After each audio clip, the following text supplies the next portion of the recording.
Most principals don't need another leadership binder. They need a map for making bold decisions when the stakes are high. And that's exactly what Nate Eklund brings to today's conversation. He's not your typical consultant. Nate believes real leadership is forged in pressure, like calling a snow day at 4:45 a.m., or navigating the chaos of the pandemic, or having the courage to do what's right before it's popular. But here's the twist. While the system pushes for safe decisions, Nate shows us how leaning into discomfort creates clarity, connection, and culture. In this episode, we unpack how to lead from conviction, not compliance, what calling off school can teach us about identity and trust, and why student feedback may be your most overlooked leadership tool. So, if you've ever felt pulled between the district expectations and what your people actually need, this conversation will remind you great leadership isn't about perfection, it's about courage. I'm Danny Bauer, and this is Better Leaders, Better Schools, the original ruckus cast for visionary leaders who want to do school different, even within a traditional system, so that you create a campus experience worth showing up for. Thanks to ruckus makers just like you, this show ranks in the top 1% of nearly 4 million worldwide podcasts. Today, my guest is Nate Eklund, founder and CEO of Vital Network, a national organization focused on improving educator retention and well-being through workplace improvements. He's a former classroom teacher and also the author of How Was Your Day at School? Improving Dialogue about Teacher Job Satisfaction. So once again, thanks for listening, and we'll be right back after a quick message from our show sponsors. For over 30 years, ODP Business Solutions has helped schools transform from whiteboards to smartboards. Why? Because when you get the right tools, everyone wins. Visit odpbusiness.com/education to revolutionize your school's learning spaces. If you could differentiate instruction in 20 minutes or less, would you do it for your students? Well, you can with IXL. Over 1 million teachers use IXL because it empowers them to use effective data-informed instruction. Get started today at ixl.com/leaders.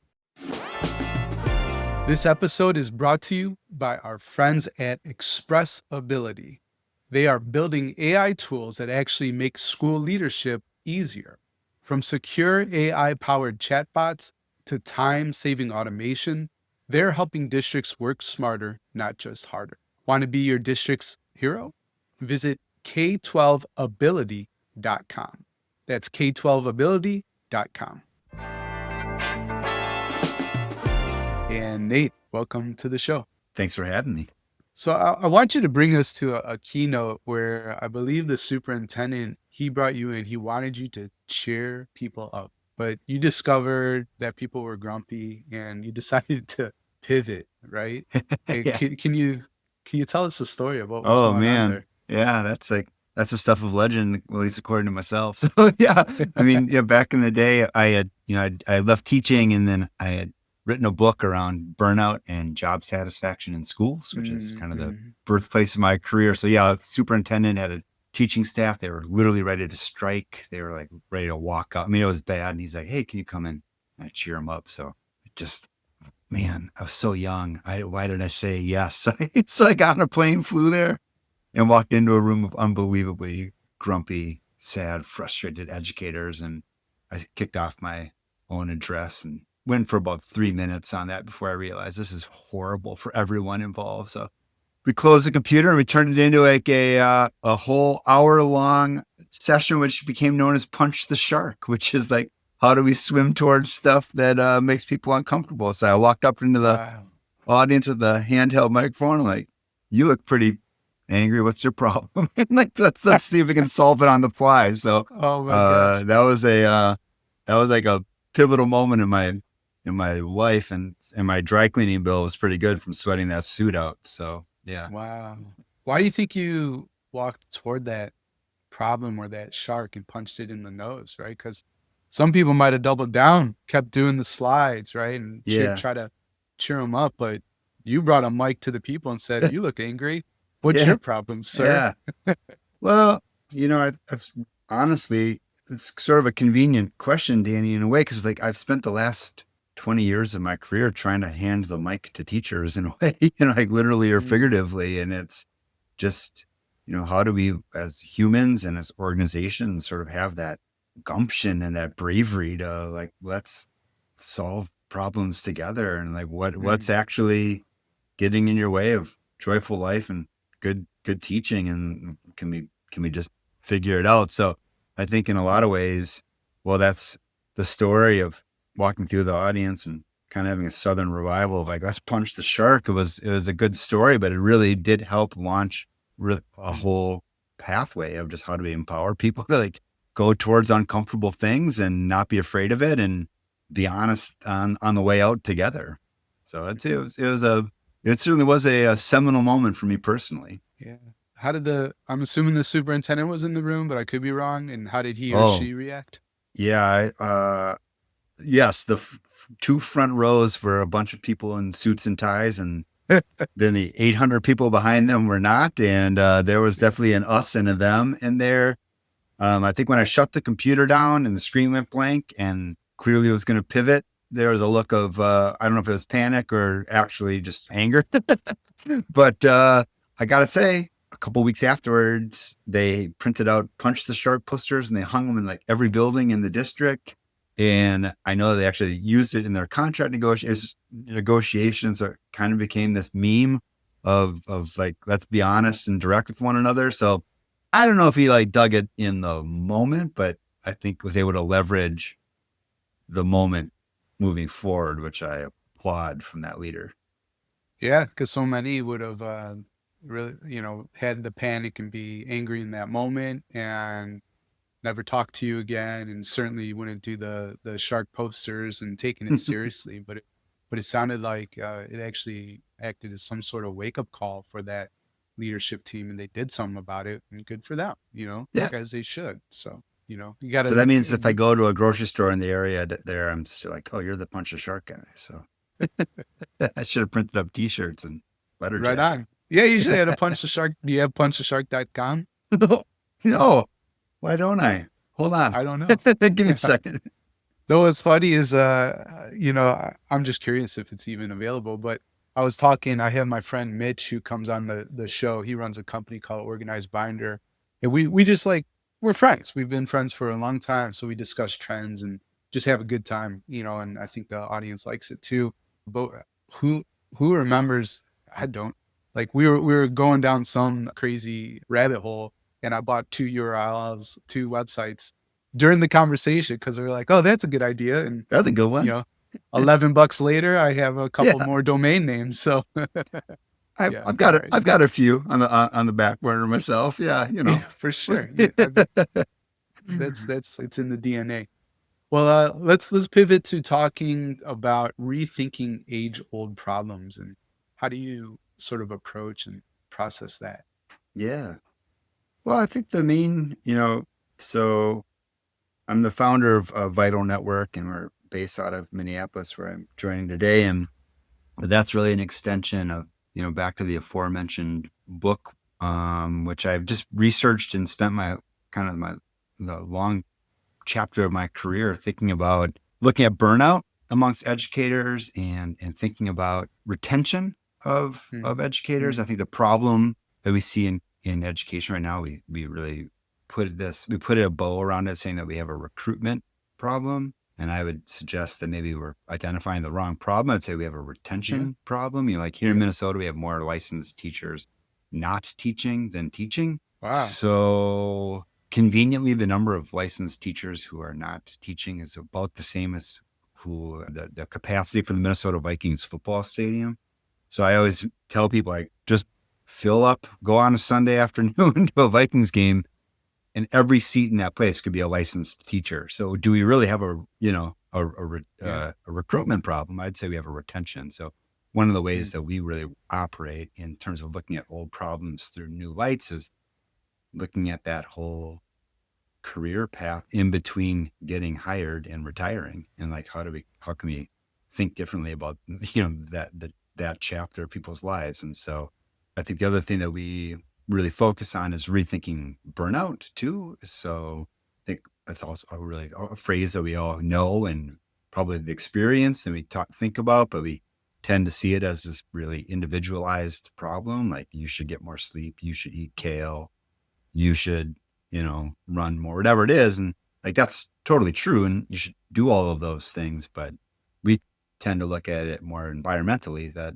it's sort of a state of depletion that no amount of self-care is really going to be able to overcome. So you can't kale your way out of like your fifth reading curriculum in 2 years that no one asked you about. Right. I mean, like that's not a you thing. That's like a systemic problem, but we can help look at that problem through how it is that we make decisions, how it is that we use educator voice and create environments that we go towards uncomfortable things, back to punching the shark. And so I think for us, we are looking at this crisis in K-12 education around workforce, but really thinking about it more through retention and kind of those systems in which people work as really promising ways to look at it at scale. Yeah, that's wild. So if I heard you correctly, there's more licensed teachers than available spots. Like if they were all hired and retained, Yeah. I think is a better way of saying it. You Yep. wouldn't have a teacher recruitment That's right. issue That's in right. Minnesota. I mean, So we think a lot about like the leaky bucket, right? I mean, you can dump a lot of water into it and invest a mhm. lot of energy in getting the water into the bucket. But if the bucket's leaking, you've got a fundamental math problem. So if you look at systems, schools, regions that are losing more teachers that are coming in, we'd like to focus on the losing part.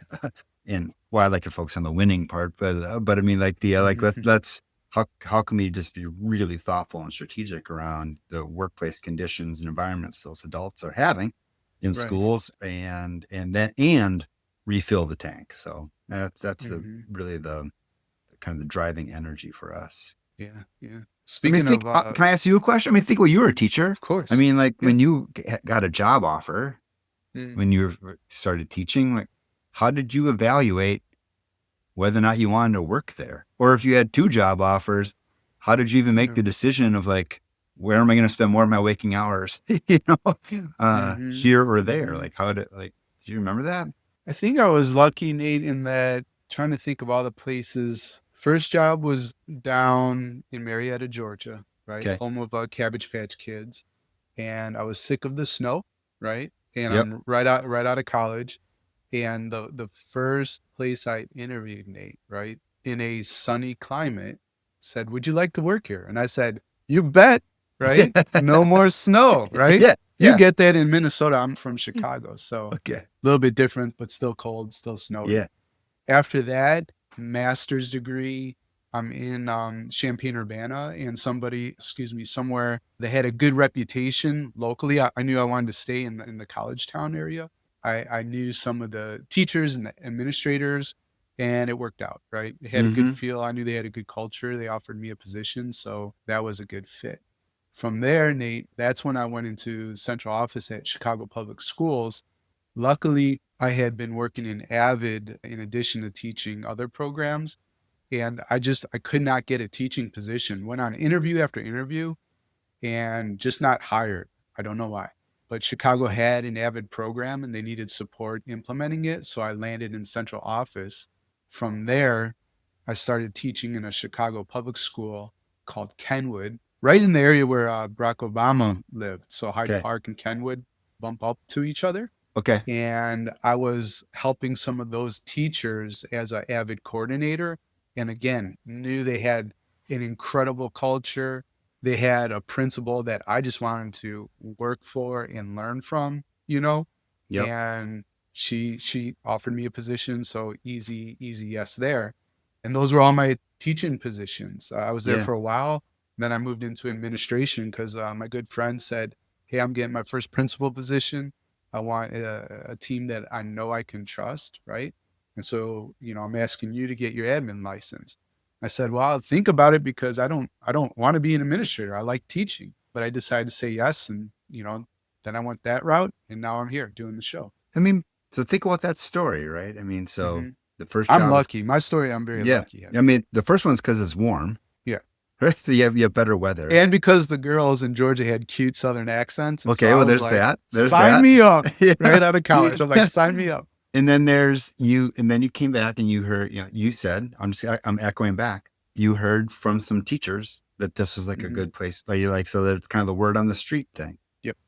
Hmm. And what you didn't say, right, is that you went on to Google and you looked up like best places to teach in Chicago. Best Absolutely places, not. Yeah. because it wouldn't be there, right? Like you would get, Hmm. if you do this exercise, anyone, anywhere, look up like best place to teach. Yeah. Or if you're moving someplace and you're looking for a job, right? You can find student test scores. You can find like, I don't know, you can find people's strategic plan. You can find like other pieces of data. But if you really want to know, like, what's it like to work here? Or if Yeah. you ask your employer, what are you going to do to retain me? Right? Like these really key I used fundamental to ask questions. that. Yeah. Did you get good answers?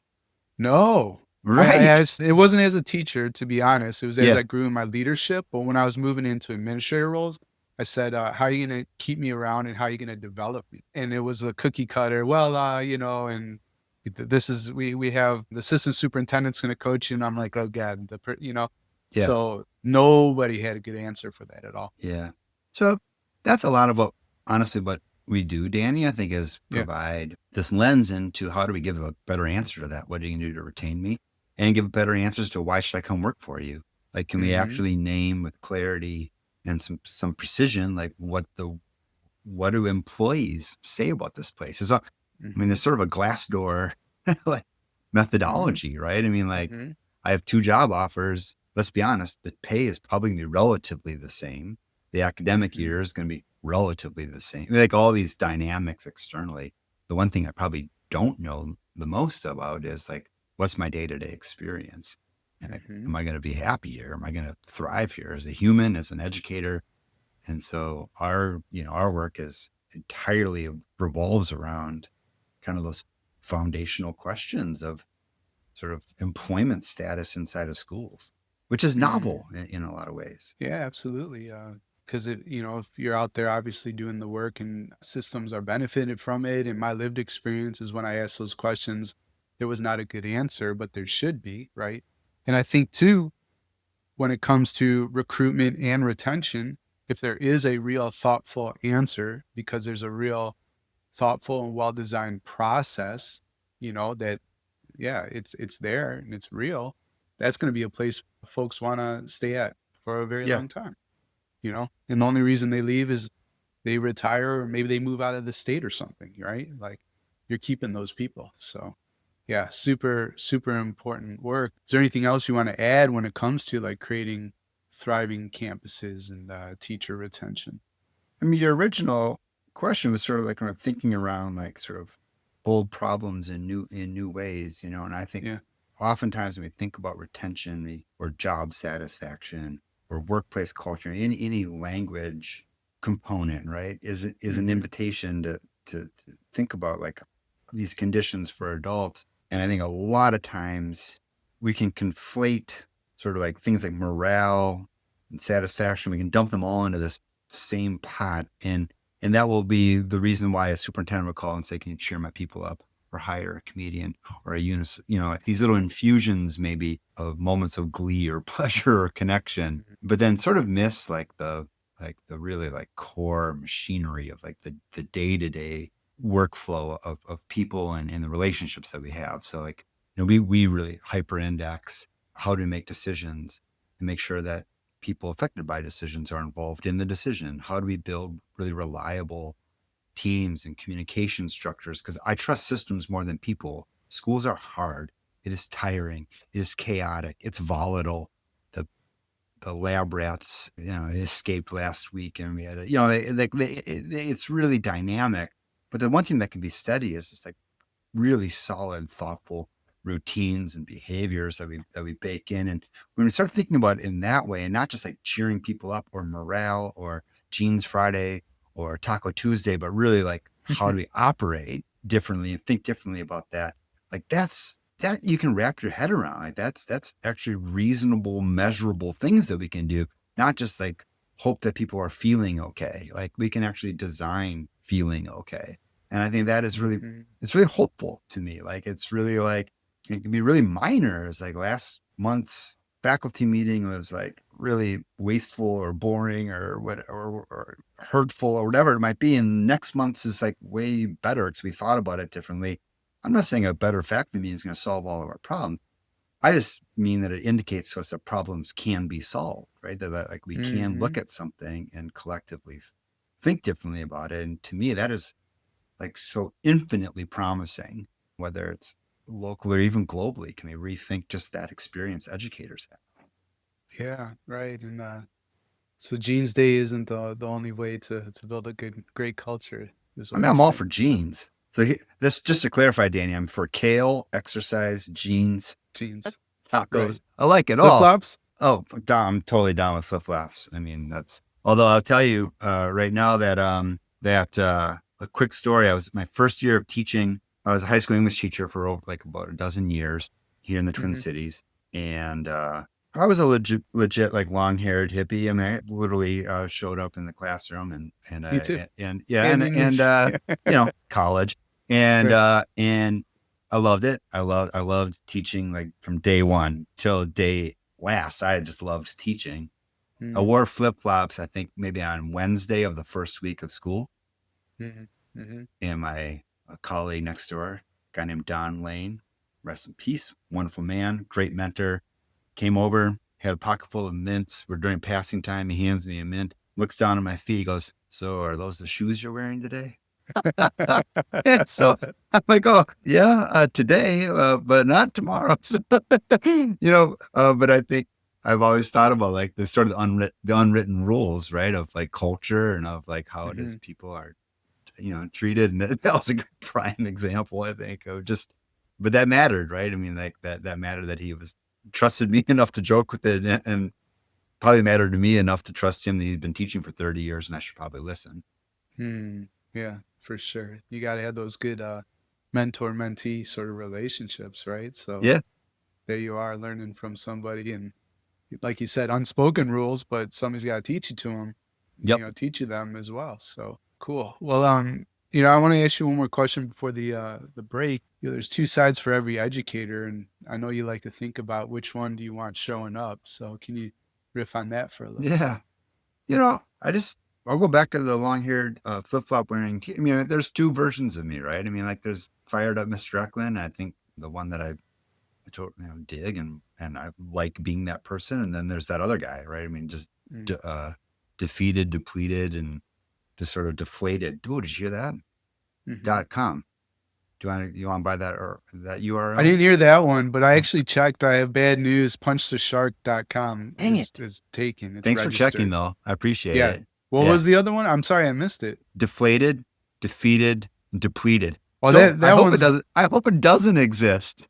it probably doesn't. Deflated, depleted, and something else. It's I don't too know. long. It's It's too too long. long. Yeah, I We'll have wouldn't. to let's workshop that It's after like the betterleadersbetterschools.com. It's a terrible website name. That's okay. My former business was called Eklund Consulting. I mean, Oh, okay. what is that?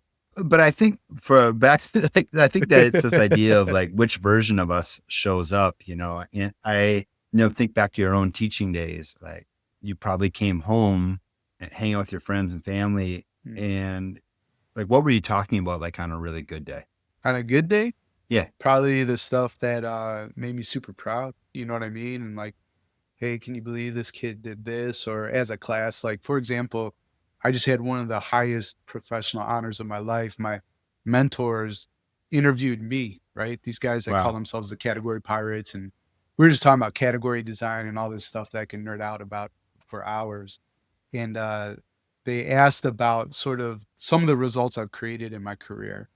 And Eddie, that I call Yoda, he said, I knew the list would be long. I didn't know it would be that long. And that really was honoring. But then he said, I Hmm. can't tell if I like this thing over here the most. Or, and then he named, there was a time where I worked with over 3 years, just over 100 high school students at Brooks College Prep, ran the Chicago Marathon with me. And together we raised over $25,000 for clean water projects around the world. And that's a good day, right? Yeah. When you do that, when we did the fundraising, when I saw kids who were not marathon runners, right? Far south side of Chicago. And you have a picture of what a marathon runner normally, looks like. Not a high school kid from the far south side of Yeah. Chicago. And yet there they were crossing the finish line, and Mr. Bauer's just like crying, Yeah. really crying. Yeah. And on a good day, I would talk about like, can you believe we pulled this off? Yeah. That's a good day. And okay, bad day. What were you talking about on a bad day? Bad day, stupid administrator, stupid colleague who doesn't want to like, pull their weight, maybe even a stupid kid that like, oh, it's so frustrating, or a stupid parent, right? So I'm judging everybody. My life is more difficult. I'm not taking maybe the responsibility I should, but there's something that's like Yeah. agitating, right? So In that moment. our thesis then is that like mostly people, first of all, people are already awesome. Kids are everyone's already awesome. It's just that sometimes we don't show up that way. And Yeah. so for like people love teaching, right? And I would say most leaders love leading. What we don't like are all these other things that take our time, energy, and passion away from the thing that we do love. Yeah. And so so when you were saying you're maybe not in good concert with your administrator or the outside community, like all of those external factors just take away from what is wonderful about you as a human being. So our work suggests that if we can get the job in better alignment, then the actual passion part of it, the teaching and the leading and the learning part of it, it just gets promoted further. And that these factors that drag us down, that can be really frustrating, are really controllable. Like they are things that we can just think about differently in concert with one another. If we can, again, it's all going to go back to punch a shark. If we have the gumption, the data, the time to kind of like, okay, well, this is what's driving you nuts. Let's think about it. How can we make this better? So it is this idea of just like not accepting external factors as though they're linear, monolithic, and unchangeable, but that we really can, if we take the time and the energy to think differently about them, I'm just going to love teaching more than I already do. We just we're in like our end of year survey data kind of chapter right now. And one of the open-ended questions is just tell us what you love about your school. Like just what is that? And it's just line after line of people just passionate about this work. I mean, loving it. So how do we create the conditions where they can love the work is really what we ultimately focus on. Brilliant. Well, Nate, I'm enjoying this conversation. I think this is a good spot to take a quick break for a message from our sponsors. And yeah, when we come back, I'd love to talk about one of your sticky frameworks. Let's do it. Every school leader wants to spend more time on real leadership, not resetting passwords, answering the same questions, or getting buried in admin tasks. That's where expressibility comes in. They're building secure AI-powered tools that actually work in schools, from privacy-scrubbed chatbots to automations that lift the daily load on your team. They move fast, they care about data safety, and they've got a track record of helping districts work smarter, not harder. If your staff is overloaded or your systems are stuck in 2008, Expressibility can help. Visit k12ability.com and start turning busy work to breakthrough. That's k12ability.com. ODP Business Solutions, formerly Office Depot Business Solutions Division, has been a trusted partner for schools in 30 years. At ODP Business Solutions, we're by your side to meet your evolving education needs. Here's the thing about creating remarkable learning spaces. You need a partner who gets it. Someone who understands that transforming education isn't just about swapping whiteboards for smartboards. It's about reimagining what's possible. That's why innovative school leaders trust ODP Business Solutions. We don't just deliver supplies, we help you design dynamic learning spaces that make students actually excited to show up. From tech integration that brings lessons to life to flexible furniture that transforms any space into a collaboration zone, to sustainable solutions that teach by example. We've got everything you need to do school different. And the best part, you can get it all from a single supplier. This helps you simplify ordering and streamline budgeting while staying compliant with easy access to cooperative contracts. However you want to advance, ODP Business Solutions has 30 years of experience helping districts just like yours get ahead. Visit odpbusiness.com/education to learn more. Something that drove me nuts as a ruckus maker was hearing teachers say, I taught it, they should have learned it. But really, some teachers just don't know how to reteach so that all kids get it. That's where IXL comes in. IXL's diagnostic automatically identifies knowledge gaps for teachers and provides them with a personalized growth plan for each individual student. Teachers can step into the classroom every day knowing exactly what their students know and what they don't know. IXL's adaptive platform makes differentiating instruction easy.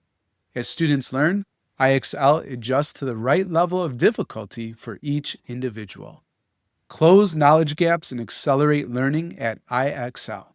Get started today at ixl.com/leaders. All right, and we're back with Nate Eklund from Vital Networks, and we're having a fantastic conversation. And I'd love to talk about one of your sticky frameworks.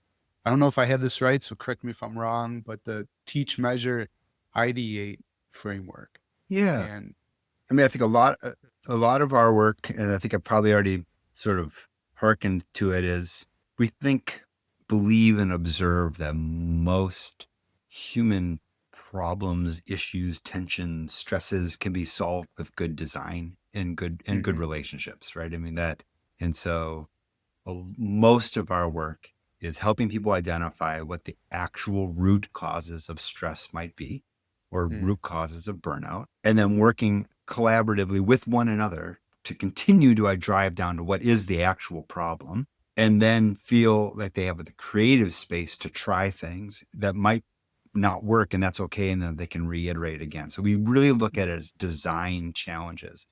I think what mm, you just said, one of the things that drove you crazy was maybe an administrator. So the easy thing to do is to say, well, that administrator needs to change, like his behavior. He needs to get better. Or he needs to do that. And so we would draw a circle and say he's the problem, without recognizing probably that human being is also operating within a system.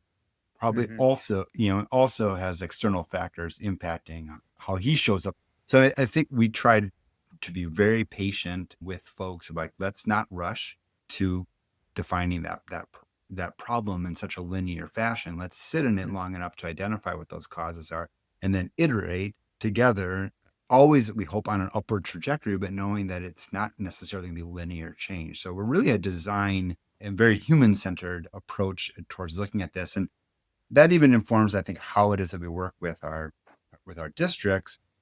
mhm, Like, oh, professional development is terrible, right? That's gonna be the line on the street. mhm. Well, a few clicks away shows that actually professional development for our teachers in our first 5 years is like thumbs up. They Really totally good. dig it. It's actually our mid-year career educators who don't. So, like, if they had just said, well, let's just solve PD, they Mhm, probably would have missed the mark. Let's solve PD for the right people who maybe aren't currently experiencing. So I think it is that capacity to have the patience and the grit, and I think the stick to itiveness to actually ferret out where change can and should happen and with whom. So, we try really hard not to be prescriptive, like, oh, we looked at your yeah, data, or we talked to your teachers and you should do this. Rather, where do we build the environments where they can meet at these key intersections? So some of those are like principal to district. That's a really important intersection. Our administrator voice is heard, yeah, at that district level. The intersection of principals and teacher leadership teams. Do they have clear purpose and meaning? Can they solve problems together? So mm, maybe really look at that whole ecology of that creative design process and try to, like, it ain't personal. Like, mhm, mhm. like, I think most people get up in the morning wanting to do good. and wanting, frankly, to be liked. And I think, Mm-hmm, mm-hmm. and then we show up in these environments where maybe that's harder. Can we make that environment more conducive to sort of letting you be as good as you actually are? So if a ruckus maker listening is, jazzed up by our conversation and wants to explore, potentially partnering with Yeah. Vital Network, how do they reach out, get in touch? Well, they go to punchtheshark.com and then they no. So I would say vitalnetwork.com would be a good introductory kind of place, just to kind of get a little bit more of our vibe and also sort of the model of how it is that we view change. I love this work passionately. So literally, my bio will be here. Pick up the phone, email me, call me. I love learning about what it is people are dealing with, striving toward, and figuring out how it is that we can be alongside that journey. Yeah. I think we try really hard. This is not theoretical work, right, Danny? I mean, like, Yeah, these are real people getting in real cars, on real trains, on real bikes, and heading to real places of work, doing real work in our communities, and honoring that realness is part of it. So I think, yeah, in the learn more category would be like, let's talk. I'd love to hear sort of what's keeping them up at night and what's waking them up in the morning. right on. So I think this episode's gonna release mid-June. I'm moving it up a Right little on. bit. And so do you care to make any NBA predictions? You don't have to be an NBA fan, but your Oh, Timberwolves are playing the oh, Thunder. the And so 7:30 Central Standard Time tonight. yeah, yeah, Yeah, the Wolves are going to win in 6 in 6. tonight, And and then they're then playing the Knicks or OKC in no, the I know Western that. Finals. And Oh and yeah. they Oh, win in 6. and then we're gonna beat the Knicks and Karl Anthony Towns in 6. Oh wow. So Yeah, insane. That's why we traded you. yeah. It's gonna be the stuff of legend. I am of an age, and I'm a Minnesota kid. The last World Championship we experienced here of men's sports, Minnesota Lynx crushing. We have to hang our hat on the Lynx because they're the only champions we have in town. What So did they play? I don't even know the Minnesota Lynx. WNBA, absolute dynasty, Oh, just Lynx, ballers. Linx. Yeah, yeah, Yeah. yeah. Uh, I thought you were uh, talking about LINKS, like no, sausage links or that's a something whole, like that. Or that's like ultimate frisbee. So, the missing links. But the 1991 Minnesota Twins was the last time I personally yeah, experienced from like the Big Four, of which I'm all in on the Wolves, man. right on. Okay, well, good luck for that. Yeah. So, last 3 questions I ask all my guests. If you could put one message on all school marquees around the world, what would be your message? I crowdsourced this, Danny. And we had a like internal team meeting Oh yeah, yesterday, and that was my all warm right. that was my warm welcome. And I got like really great insights. I'm gonna go with the one that I had originally sort of cooked up while I was on my bike the other day. And I'm gonna say it takes a village to retain an educator. And I think I would put that on only because that's obviously my personal passion, but I love the idea of grounding people in the idea that we create the contexts in which our educators create the contexts. Hmm. We create the environments for the people creating the environments. We can keep them or we can chase them out of town. So I think that'd be my marquee. Right on. And if you were building your dream school, you weren't limited by any types of resources. Your only constraint was your ability to imagine. What would be the 3 guiding principles building this dream school? I'm going to nest them all under the theme of joy. I'm unapologetic that people should enjoy their lives and their work and live joyful lives. So number 1, I would put human-centered relationships first and foremost across all of the stakeholders. So I would build time. I would just do people over programs all the time. Number 2, play. I would have learning through play and voice, and because I think freedom equals joy. So I would, both from a teaching environment and a learning environment, I would ground in freedom. And then the 3rd, I would again unapologetically prioritize sort of sanity and wellness. Like I would prioritize rest. I would not have teachers say, "Oh, we want you home. Make sure you stop checking your inbox and get some sleep, and then send them emails at 10." Like Yeah, right. we would design actual purposeful rest and reflection, and it would be that well-being is not like a luxury or like episode, it's like the antecedent to everything else that we Mm, do. That fullness of life. great. So we covered a lot of ground today of everything we discussed, Nate. What's the one thing you want a ruckus maker to remember?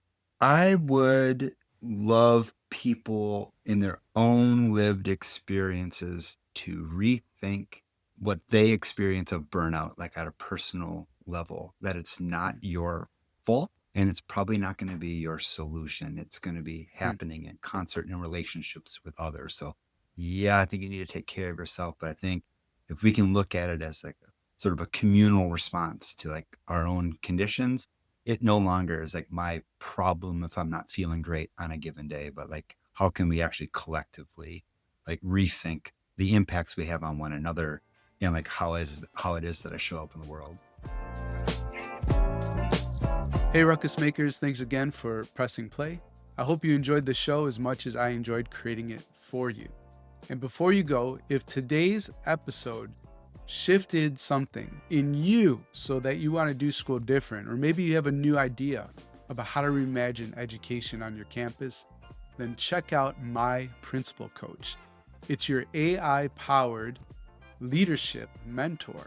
It's trained on 10 years of mastermind and private coaching experience that I've had. It's like having a world class ruckus maker mentor in your pocket 24/7. You can start your free 7-day trial at myprincipalcoach.com.